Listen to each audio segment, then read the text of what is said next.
आज मुंबई में कुछ सेलिब्रिटीज प्रोटेस्ट करने के लिए उतरे हैं सीए के खिलाफ, क्या कहना चाहेंगे आप उनको? देखो, सेलिब्रिटीज ने तो उनका कोई आज का रिकॉर्ड नहीं है। पहली चीज तो सेलिब्रिटीज आप किनको कहते हैं? यही जो नाचने गाने का काम करते हैं। कल परसों की बात है, एक वीडियो आया था फरहान अख्तर का। फरहान अख्तर से पूछा गया कि भैया सीए क्या है, आप प्रोटेस्ट करने क्यों आए हो? बोला कि अगर आपको समझ नहीं आए तो आप अपने घर चले जाओ। वो आपने एक छोटे से बच्चे का भी देखा होगा कि आप यहाँ प्रोटेस्ट करने के लिए क्यों आए हो? बोला तानाशाही बंद करो, तानाशाही। ये बच्चों वाले काम करने वाले लोग जिनको CAA का फुल फॉर्म ढंग से नहीं पता है, उनको नहीं पता है कि डॉक्यूमेंट कब से कब तक के मांगे जा रहे हैं, उनको नहीं पता है कि यहाँ से किसी को निकाला नहीं बल्कि यहाँ पर शामिल किया जा रहा है। वो सेलिब्रिटीज जो लोग 10वीं 8वीं पास हैं, वो बेचारे लोग जिन्होंने कभी अपने एक जिहादी अंडे से निकल के बाहर देखा नहीं है, उन बच्चों के तो मुझे बल्कि दिमागी हालत के ऊपर दया आती है। वो प्रोटेस्ट कर रहे हैं। अच्छा एक बात बताओ, वो भी एक वन मैन है, एक ही एंटिटी है। हमारे यहाँ भी हर बंदा एक एक एंटिटी है, ठीक है। वो लोग क्योंकि सिल्वर स्क्रीन पर आए हैं इसलिए हम सोचते हैं कि वो बहुत बड़ी चीज़ है, लेकिन अगर उनका बौद्धिक स्तर देखा जाए, अगर उनका IQ लेवल देखा जाए, तो हमारे यहाँ खड़े हुए बच्चों से भी काफ़ी कम है। उन लोगों को बचपन से, क्योंकि वो ऐसी फैमिलीज से आते हैं, उन लोगों को सिर्फ वो जो एक दिखावटी जीवन जीने की पहले से ही सिखाया जाता है, एक दिखावटी जीवन। वो जो प्रोटेस्ट है वो भी एक दिखावटी है। आप उसकी तह में जाएं, सच्चाई को पूछें और जानें। और मैं तो आप लोगों से, खासतौर पे मीडिया वालों से अपील करना चाहूँगा, आप लोगों ने उन लोगों की जिस तरीके से पोल खोली है और रियलिटी बताई है, आप लोग खुद इस बधाई के पात्र हैं कि आप लोगों ने आज देश के सामने एक साफ और स्पष्ट तस्वीर रखी है। आप लोग बधाई के पात्र हैं। सर, जब मुस्लिम्स की बात आती है तभी ये सेलिब्रिटीज निकल के आते हैं। जैसे कि जब मॉब लिंचिंग की बात होती है तो कहते हैं कि बस मुस्लिम्स के साथ मॉब लिंचिंग होती है, और अभी भी मुस्लिम्स डरे हुए हैं तो उन्होंने लेटर भी लिखा और प्रोटेस्ट करने के लिए भी बाहर आ गए। देखिए, एक मिनट, जो डरा हुआ इंसान होता है वो अपने घरों में दुबक कर बैठता है। आज हमारे बच्चे, छोटे छोटे बच्चे स्कूल जाने से मना कर रहे हैं क्योंकि वो स्कूल की बसों पर पथराव देख रहे हैं। हमारे लोग ऑफिस जाने से डरे हुए हैं, वो बाहर नहीं निकल रहे हैं। एग्जाम जो है वो पीछे हटा दिए गए हैं। प्रोटेस्ट अभी BHU में हुआ था, कितने लोग निकले। अभी कितनी हिंदू बच्चियों का इतना जो है बहुत निर्ममता के साथ में रेप भी किया गया और फिर उसको जलाया भी गया। कितने प्रोटेस्ट हुए, कितने अवार्ड वापसी हुई। मुसलमानों की वजह रीज़न ये है। आप अगर बॉलीवुड की बात कर रहे हैं, बॉलीवुड जो है वो पूरी तरीके से एक जिहादी गैंगस्टर जो बहुत समय पहले हिंदुस्तान से भागा था, उसने, जिसने पाकिस्तान में शरण ली हुई है, सब लोग जानते हैं।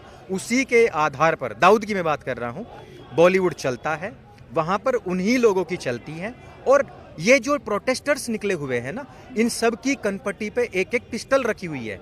वो हम और आप नहीं देख पाते हैं। वो जो उनके ड्रेसिंग रूम में रखी जाती है कि आपने प्रोटेस्ट पर निकलना है।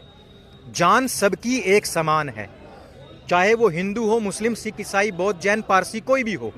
लेकिन इस तरीके का दोगला रवैया, और सबसे बड़ी बात, मैं इन प्रोटेस्टर्स का, इन बॉलीवुड वालों का बहुत बहुत धन्यवाद देना चाहूँगा आप लोगों के माध्यम से कि इन लोगों ने अपनी जो डबल स्टैंडर्ड है, वो जो औकात है, वो दिखाई। बिकॉज हम लोग 2 साल से, मैं स्वयं रोड पर निकल करके लोगों को बता रहा हूँ, सब लोगों को अपने अलग अलग माध्यमों से बता रहा हूँ कि ये डबल स्टैंडर्ड में है, दोगला जीवन जीते हैं। आज उन्होंने सब लोगों को अपने जो एक्टिविटीज़ हैं उनसे बता दिया है कि हम दोगले हैं, हम सिलेक्टिव हैं, हम सभी के लिए नहीं सोचते हैं, हम सिर्फ और सिर्फ एक मजहब के बारे में सोचते हैं, क्योंकि हम उससे डरे हुए हैं, क्योंकि वो हमारी फंडिंग रोक सकता है, वो हमारा प्रोडक्शन हाउस बंद कर सकता है, वो हमारी सुपारी लेकर के गोली मार सकता है।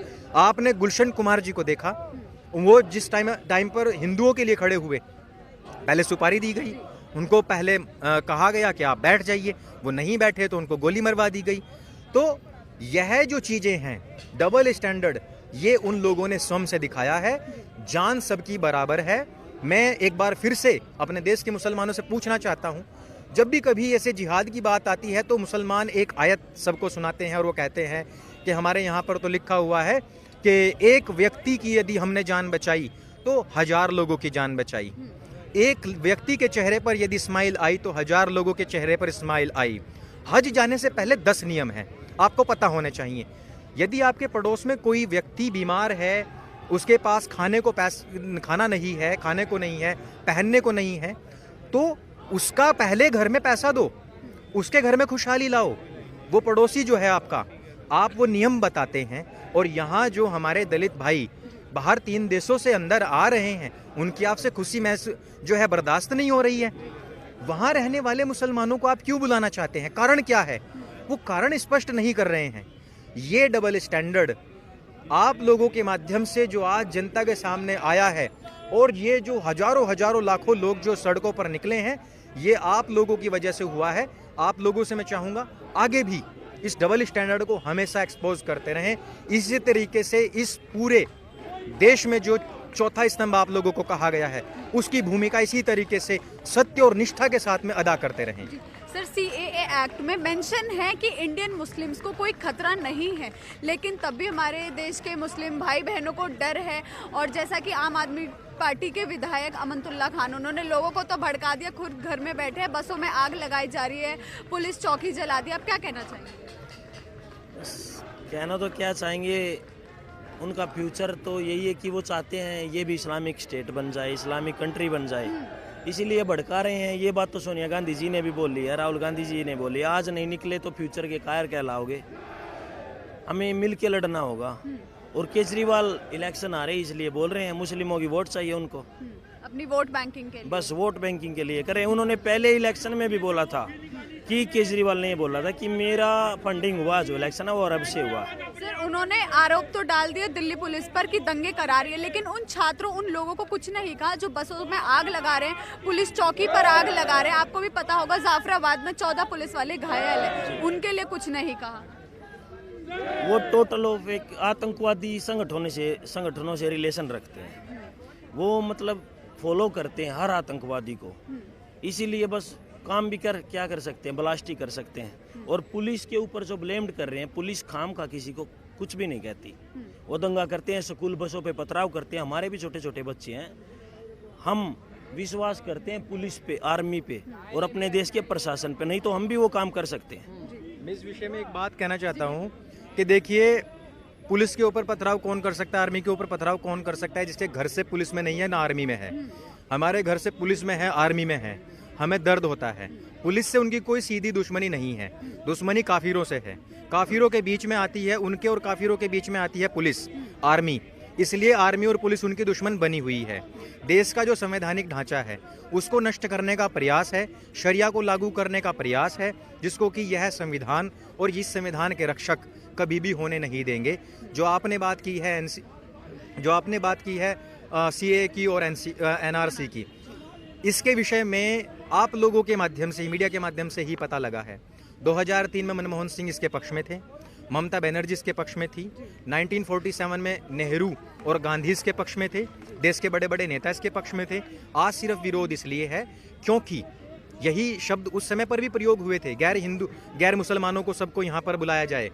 आज विरोध सिर्फ इसलिए है क्योंकि कुछ लोगों का धंधा बन गया है कि अगर कोई काम मोदी जी ने कहा है तो उसका विरोध करना है। सर, अभी आपने ममता बनर्जी की बात की, जो बंगाल की दीदी हैं, उन्होंने शायद उस टाइम इसका विरोध ना किया हो, लेकिन आज वो विरोध में खड़ी और उन्होंने कहा है कि कैब मेरे लाश पे से उतरे, मतलब जाएगी, मैं बंगाल में कैब नहीं लाने दूंगी। देखो, वो दीदी थी तब जब 2003-2004 था। अब वो बगदीदी बन चुकी हैं, और बगदीदी हैं तो वही कार्य करेंगी जो उनके एजेंडा पर खरा उतरेगा। ठीक, अब वो इस देश में हरा कारपेट, ग्रीन कारपेट बिछाना चाहती हैं। अब उसमें एक तुष्टीकरण की राजनीति आती है, उनका वोट बैंक खत्म होता है, उन घुसपैठियों को बाहर खदेड़ा जाएगा जिनके उन्होंने वोटर ID कार्ड बनवाए हैं, और उन लोगों को यहाँ पर बुलाया जाएगा जो इस जमीन के असली हकदार थे। इस वजह से आप बगदीदी के विषय में तो सोचे ही नहीं। बगदीदी का अब भारत से नहीं, सिर्फ पश्चिम बंगाल से नहीं, पूरे भारतवर्ष से इन लोगों का अस्तित्व खत्म होने वाला है। रीजन के ये जो बंटवारा है वो धर्म के आधार पर हुआ था, और धर्म के आधार पर जब हुआ उसके बाद में भी आप अगर जोगेंद्र नाथ मंडल, जिसको कि लॉ मिनिस्टर बनाया गया था, उनकी मौत हुई भारतवर्ष में आकर के, वो भाग करके आया था यहाँ पर, लेकिन इतना बड़ा गद्दार कि अपने लोगों को वहाँ फंसाया और यहाँ खुद आ गया। वो जो लोग वहाँ पर फंसे हुए थे उन लोगों को आज न्याय मिल रहा है। आप लोगों को तो उनके साथ खड़ा होना चाहिए था। लेकिन मैं एक बार फिर से यही कहना चाहूँगा कि बगदादी के चेले और बगदीदी के जितने भी भतीजे हैं वो सब लोग इस बात को समझ जाएं। अब यहाँ का जो नागरिक है, मूल निवासी है, जो हकदार है, जो आर्यवर्त के जो नागरिक हैं, वो इस बात को जान चुके हैं, समझ चुके हैं। भारतवर्ष को बंटने नहीं देंगे, इसको हम ग्रीन कारपेट यहाँ पर बिछने नहीं देंगे।